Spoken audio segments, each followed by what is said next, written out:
Christopher Mark Heben. I was an E6, petty officer first class. By the time I got out of the reserves, I was an E6. I've seen the world. I've been to some pretty bad places, and I've seen good people and bad people everywhere. So I'm a little bit less quick to say, hey, these guys were targeting me, or they were there specifically looking for troubles. Do you have the bullet? I don't have the bullet or the projectile, whatever they took out of me. That's currently in evidence. It's in police custody right now. Would I want it? Oh, absolutely. Why didn't you call 911? Because you were in... Yeah. Well, Couple reasons. A couple reasons why I didn't call 911 is, A, I didn't want it to be all over the media. I mean, I wanted to keep it on the down low. At that point in time, I did an immediate physical assessment, and I was still functioning. Plus I wanted to chase after these guys. I'm aggressive. I wanted to get a plate, get a better vehicle description. I'm a SEAL, that's what we do. We're aggressive by nature.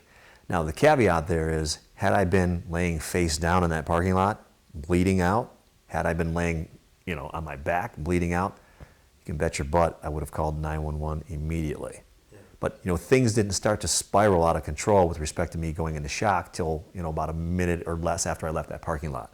It was then that I realized that, hey man, whatever impacted you need to check it out, because my stomach was on fire. So I lifted up my shirt, I saw a hole. The second shirt I had a couple holes in. I had a hole in my top of my jeans. Then I'm like, you have a hole in your body. My stomach was just getting rigid and tight and hard, and I had a lot of pain in my groin, dizzy, sweating, vision going down. So it was then that I made the decision not to pursue the assailants anymore and head to the nearest fire station, police department down the road. How much of a chase did you get? Remember you hit high speeds? I would say we were probably going about 70 miles an hour in a 35. They knew you were coming. Oh yeah, absolutely. They were leaving. Matter of fact, when I got out of the parking lot, they were already out onto the street.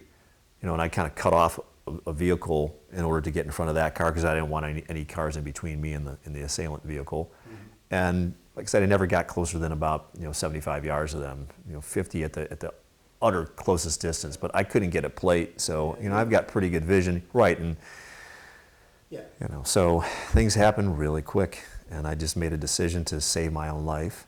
I almost got run over by them, and any person would feel compelled to say something. Hey, man, you almost ran me over. You need to pay attention to what you're doing. And if I was a little kid, or if I was on the cell phone, or otherwise distracted, I'd be underneath your car right now. So, of course, I didn't say it exactly like that to the guy, but it was a lot more colorful language.